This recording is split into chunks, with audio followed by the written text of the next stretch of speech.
The winter of 1888 came down on the Dakota Plains like a hammer.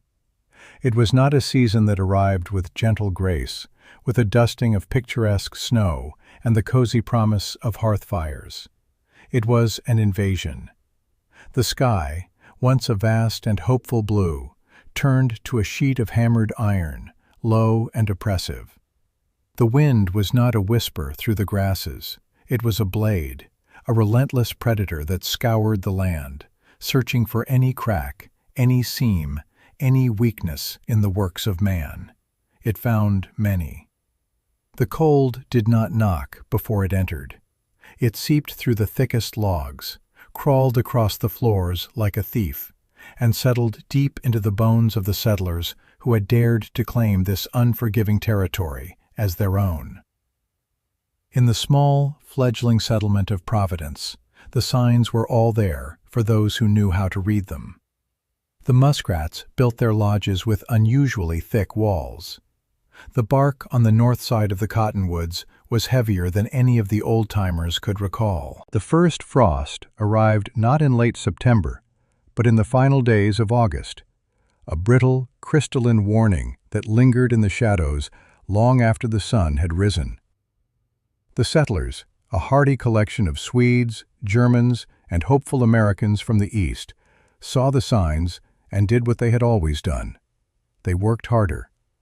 Their axes rang out from dawn until dusk, felling the scarce trees along the creek bed. They stacked cords of wood in precarious towers that dwarfed their small cabins, monuments to their defiance. But the wood burned with a desperate, hungry speed. The standard cabins of Providence were monuments to haste, not wisdom. They were built of green logs, hastily chinked with mud and grass, that shrank and cracked as it dried. The wind found every flaw.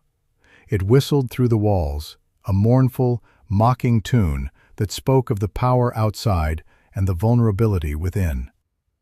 Families huddled around their cast-iron stoves, feeding them split logs every hour, day and night. The stoves glowed a dangerous cherry red, radiating a circle of intense, scorching heat that barely reached the corners of the room. A man could burn his shins while the back of his neck felt the icy touch of a draft. Frost formed on the heads of the nails driven through the interior walls, glittering like cruel stars in the dim lantern light. This was the universal struggle. It was the shared condition of life in Providence. They were all in the same leaky, drafty boat, rowing against a frozen tide. They complained together, shivered together, and chopped wood together, united by their common enemy, the cold. They believed their methods were sound because their methods were all they knew. They believed that survival was a simple equation of more wood, more blankets, and more stubborn endurance. They were a community built on the bedrock of shared tradition, and in a land so vast and empty, tradition was a comfort, a shield against the unknown. They trusted the ways of their fathers, for those ways had brought them this far. They did not know that this winter, the ways of their fathers would not be enough. Into this community of shared hardship came Elias Thorne. He was a quiet man, neither young nor old, with eyes that seemed to hold the gray stillness of the winter sky. He had arrived in the late summer with his wife, Elspeth, and their small daughter, Clara. He spoke little of his past, but his hands were not the soft hands of a farmer from the East. They were calloused and scarred, and he moved with a quiet economy of motion that suggested a life of discipline. The other settlers knew only that he had served in some distant, forgotten war across the ocean, in a land of snow and iron. They saw him as an outsider, a man without local roots, a man who did not understand their ways. His difference became apparent when the time for building came. While every other man in Providence was raising log walls, Elias Thorne did something inexplicable. He chose a small rise of land, a gentle swell in the prairie, and he began to dig. He did not clear a foundation. He did not fell a single tree for walls. He took a spade and a pickaxe, and he began to excavate a great rectangular hole in the earth. Day after day, through the shortening days of autumn, his solitary figure could be seen on that hill, silhouetted against the iron sky, rhythmically lifting and throwing soil. The pile of dark earth beside the hole grew into a small mountain. The community watched, first with curiosity, then with bewilderment, and finally with open mockery. Silas Blackwood, the settlement's most respected builder, a man whose cabins were considered the tightest and best made, was the first to voice the collective sentiment. He strode up the hill one afternoon, his arms crossed over his broad chest, and looked down into the pit where Elias was working. "Building a grave for your family, Thorne?" Silas asked, his voice laced with the easy confidence of a man who knows his craft. "Or just a root cellar to spend the winter in? There's a difference between being humble and living like a badger." A few of the other men who had followed Silas chuckled. Elias paused, resting his spade on the dark earth. He looked up, his face impassive. "The earth is a good blanket," he said, his voice even and low. "It does not fray." Silas scoffed. "The earth is cold and damp. It'll steal the heat right out of you. It'll fill with water in the spring thaw and rot in the summer. You'll get sick. Your girl will get sick. It's a fool's notion." Elias simply nodded, as if considering the advice, and then he turned and drove his spade back into the ground. The conversation was over. The story of the man digging his own grave spread through Providence like a prairie fire. He became Badger Thorne. The children would sometimes creep to the edge of the pit and peer down, whispering and daring each other to call his name. The women, meeting at the communal well, would shake their heads and murmur with pity for his poor wife and child, who would surely perish from lung fever in that damp hole before the first real snow.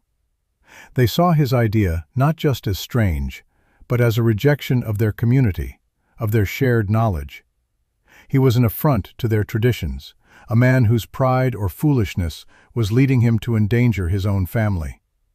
They warned him that his plan was dangerous, that the earth would shift and collapse, that he was building a trap, not a home. He listened to their warnings with quiet courtesy, thanked them for their concern, and continued to dig. His idea was not born of foolishness, but of memory. He remembered a winter in a land far away, a siege where soldiers froze to death in their tents and wooden barracks. But he also remembered the old farmhouses of the locals, built low against the hillsides, with thick walls of stone and sod. He remembered entering one of those homes and feeling not the biting drafts of a barracks, but a deep, steady, quiet warmth that seemed to emanate from the very stones themselves. He had seen how a massive, central hearth, heated only twice a day, could keep a home comfortable for 24 hours. He had learned a principle that the settlers of Providence, with their thin walls and ravenous stoves, had never considered, that the secret to warmth was not in constantly making more heat, but in holding on to the heat you already had. He was not digging a grave. He was building a vessel to hold warmth, a fortress against the cold. As the first snows began to fall, a delicate white veil over the brown prairie, the contrast between Elias's work and the rest of the community became even more stark. Silas Blackwood's newest cabin was finished, a handsome structure of tightly fitted logs, the gaps filled with a fresh mixture of clay and dried grass. He stood before it with pride, his work completed, his family ready for the winter. He looked over at the hill where Elias Thorne was still laboring, a lone figure in a vast, muddy hole. Silas shook his head. While the rest of Providence was laying in their final provisions and banking their fires, Elias was hauling stones. He worked with a patience that bordered on maddening. He was not building walls. He was fitting together a puzzle. He spent days searching the creek bed for flat, heavy stones, which he hauled back to his pit on a crude stone boat pulled by his lone ox. He laid these stones against the earthen walls of his excavation, not with mortar, but dry stacking them with painstaking precision, fitting them so tightly that a knife blade could not find a gap. This formed an inner retaining wall, a solid lining of rock. Between this stone wall and the outer earth, he left a small, continuous air gap, a detail no one but him understood. This, he knew, was the secret to fighting the dampness Silas had warned him about. The earth would be cold, but the air would insulate. While the hammers of Providence fell silent, replaced by the ringing of axes splitting firewood, Elias's work only grew more intricate. In the center of the large, subterranean room, he began to build his hearth. It was not a simple fireplace. It was a massive, complex structure of stone and clay, a solid cube of masonry that rose from the floor nearly to the ceiling. Inside it, he constructed a winding, serpentine path for the smoke and hot gases to travel before they reached the flue. He had seen one like it in a book once, an engineer's drawing of an old European Kachelofen. The principle was simple and elegant. The hot gases would spend a long time inside the masonry, surrendering their heat to the stone and clay before exiting. The hearth itself would become a giant, slow-releasing radiator. It was the heart of his home, and he built it with the care of a watchmaker. His wife, Elspeth, worked alongside him. She was as quiet as he was, a woman of profound faith in her husband. She mixed the clay and sand for the mortar that sealed the hearth, her hands chapped and raw from the cold mud. She helped him lay the heavy sod blocks that would form their roof, layered thick over a frame of stout timbers he had salvaged from a lightning-struck cottonwood. She never questioned him, not once. Her trust was a silent rebuke to the mockery of the entire settlement. Their daughter, Clara, played nearby, bundled in wool, her laughter a small, bright sound in the vast, cold silence of their solitary work. By the time the full fury of winter arrived, the other cabins in Providence had been sealed for weeks.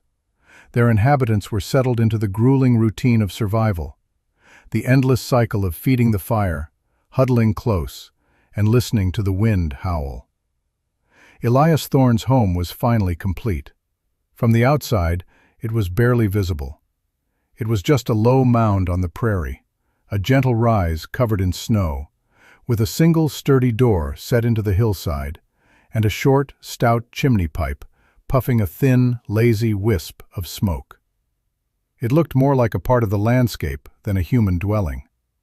To the people of Providence, it was the final confirmation of his madness.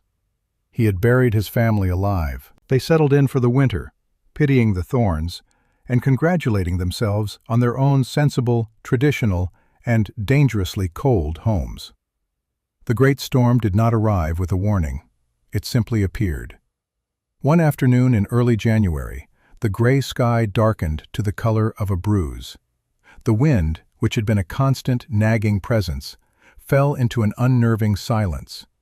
The air grew heavy and still. Then, from the northwest, a low, white wall appeared on the horizon. It was not cloud, it was snow, a solid curtain moving across the plains with the speed of a freight train. The blizzard struck Providence not like a hammer, but like an explosion. The world vanished into a screaming vortex of white. The wind was a physical force, a solid wall that slammed against the cabins, shaking them to their foundations. The snow was not flakes, but a fine, blinding powder, as sharp as sand, that was driven into every conceivable crack. The temperature plummeted. It dropped 10 degrees in the first hour, then 20, then 30. It fell past 0 and kept falling, into a realm of cold so profound it felt like the death of the sun. For 3 days and 3 nights, the world was nothing but the roar of the wind and the suffocating, relentless snow.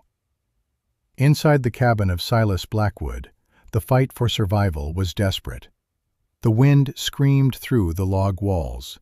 It felt as if the cabin were under assault by 1,000 shrieking demons.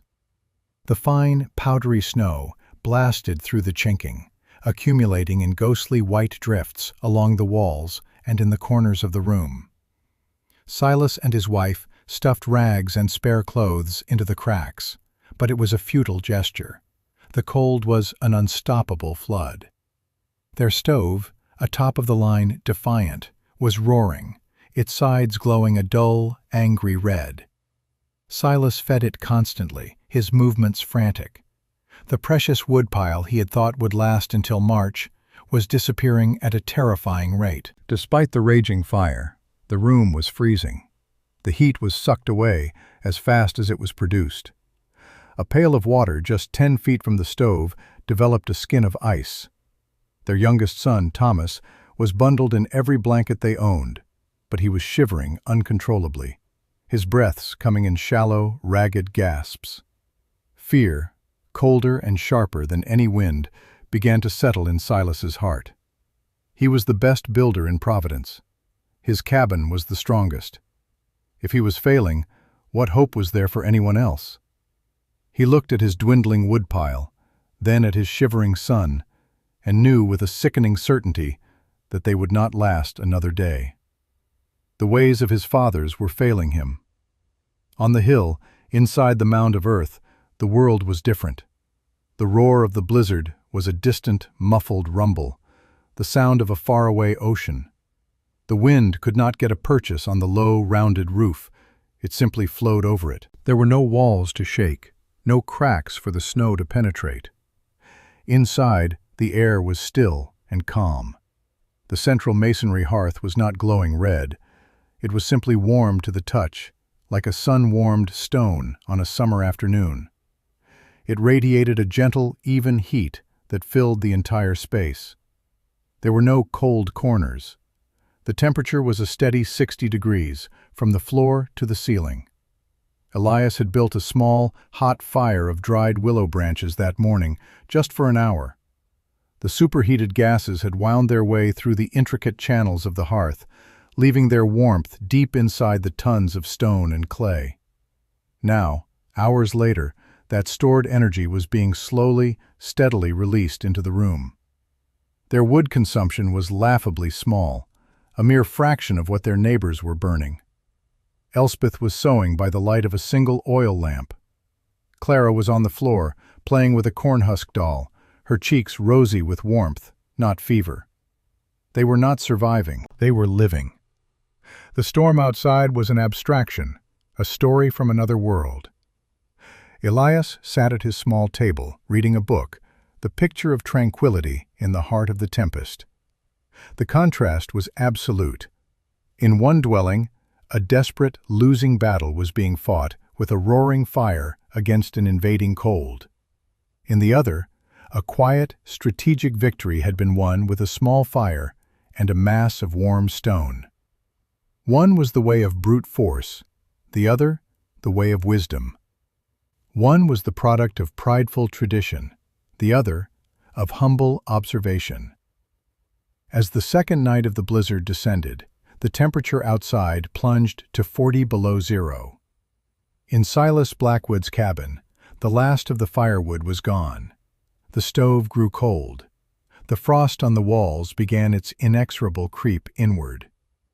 It was desperation that drove Silas out into the storm. His son's breathing had grown weaker, and his own wife was now shivering under the pile of blankets. He knew he had to do something, or they would all be found frozen in the spring. There was no wood left to get. His neighbors were in the same predicament, or worse.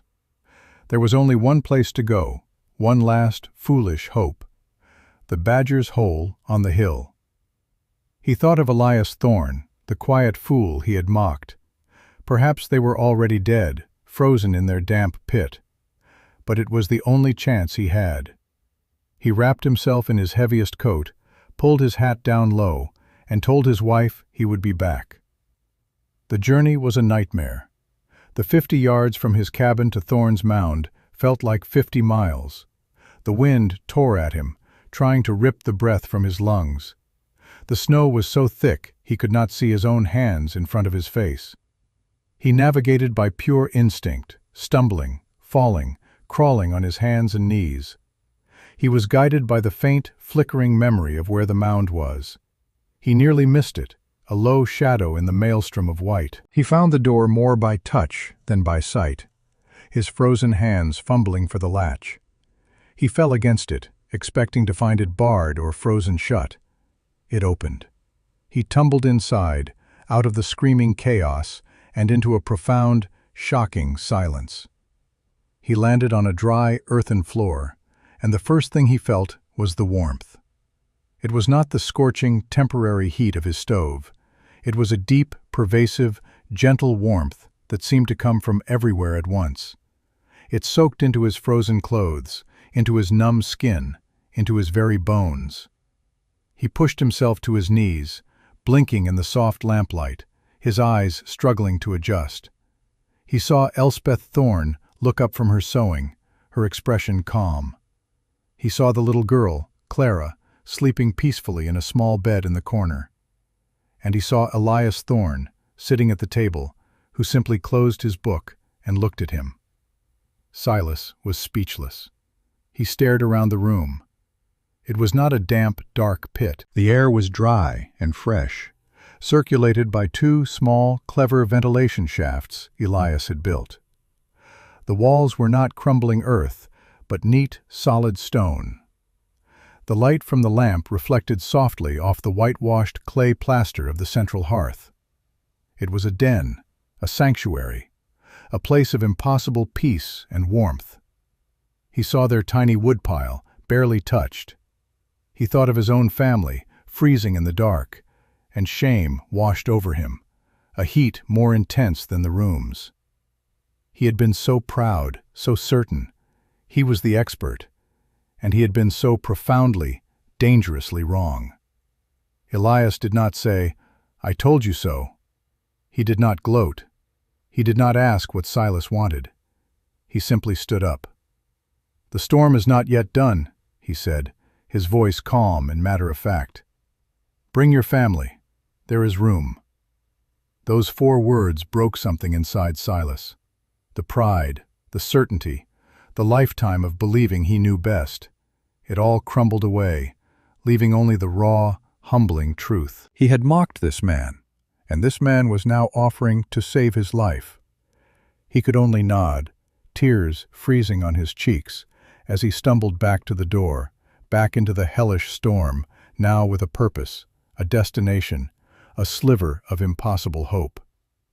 He brought them back, his wife and his son, carrying the boy in his arms. The journey was just as brutal, but this time it ended in salvation.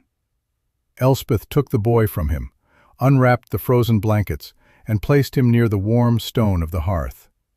She chafed his small hands and feet, murmuring softly. Elias gave Silas a tin cup of hot, weak tea. They sat in silence for a long time, the only sounds the distant howl of the wind and the quiet, steady breathing of the sleeping child. For the first time in 2 days, Silas felt the knot of terror in his stomach begin to loosen. His family was warm. His family was safe. It was a miracle, born not of God, but of stone, clay, and the quiet wisdom of a man he had called a fool. When the storm finally broke on the 4th day, the world was transformed. The sun shone on a landscape of pure, sculpted white. Providence was buried. Only the tops of roofs and chimneys were visible above the immense drifts. A profound silence had fallen. After the initial relief, a new fear began to spread. The silence from the other cabins was ominous. Word of Silas Blackwood's survival and where he had found shelter traveled slowly through the devastated settlement. One by one, as men dug themselves out, they made their way to the mound on the hill. Each visitor had the same reaction. They would trudge through the deep snow, expecting to find the Thornes frozen, a tragic testament to a fool's errand. They would knock on the solid wooden door, and when it opened, they would be met with that same wave of calm, steady warmth. They would step inside, their eyes wide with disbelief. They saw the Blackwood family, safe and recovering. They saw the simple, dry, warm interior. They looked at the massive stone hearth, warm to the touch. They looked at the small pile of wood, and they understood. The laughter that had echoed across the settlement all autumn was gone, replaced by a deep, humbled silence. Their mockery turned to ash in their mouths. A few days later, after the immediate crisis had passed and the dead had been counted, for there were some who did not survive, Silas Blackwood returned to the Thorn dwelling. He did not come seeking shelter this time. He came with a slate tablet and a piece of chalk. He found Elias outside, calmly clearing a path. Silas stopped before him, not as a proud master builder, but as a supplicant. He looked at the quiet man, the survivor, the visionary. "Teach me," Silas said. The words were quiet, but they carried the weight of his entire community's repentance. Elias Thorn, the man who had worked in isolation, who had endured their scorn without a word of protest, simply nodded. He did not ask for payment or praise. He did not remind Silas of his earlier arrogance. He took the chalk and, in the packed snow, began to draw. He drew the foundation, the air gap, the dry stacked stone walls. He sketched the intricate serpentine flue system inside the central hearth.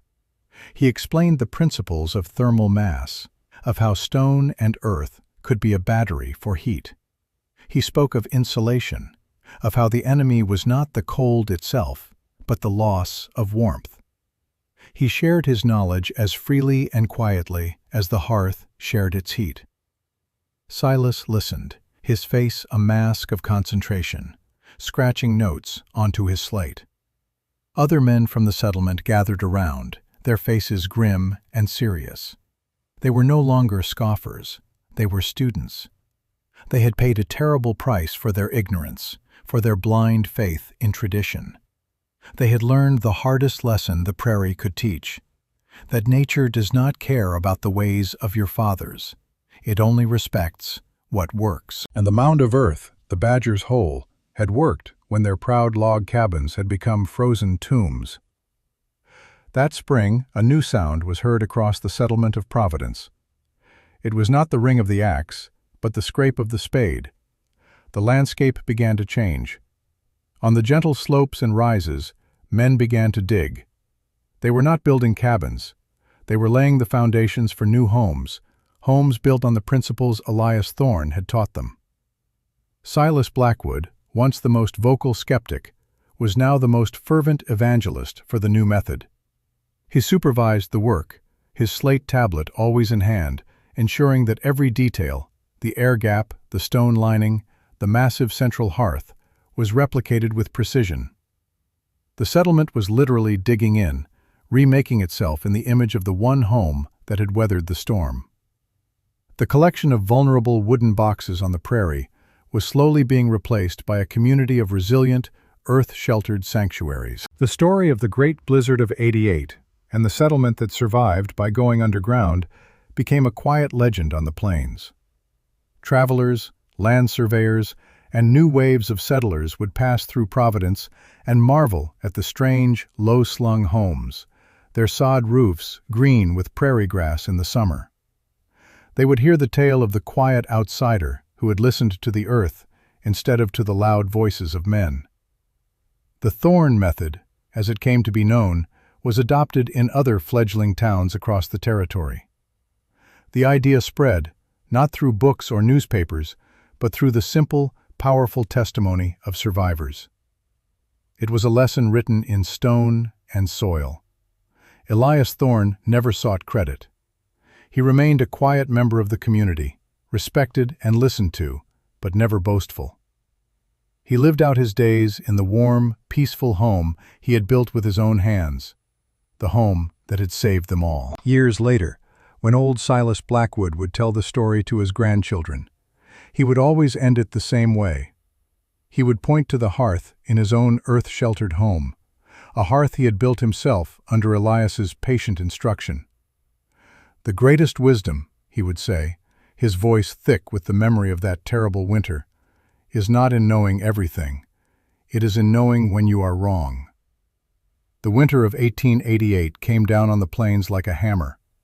But it was a hammer that broke the pride of foolish men and forged a new community. One built not on tradition, but on the humble, enduring wisdom of the earth itself.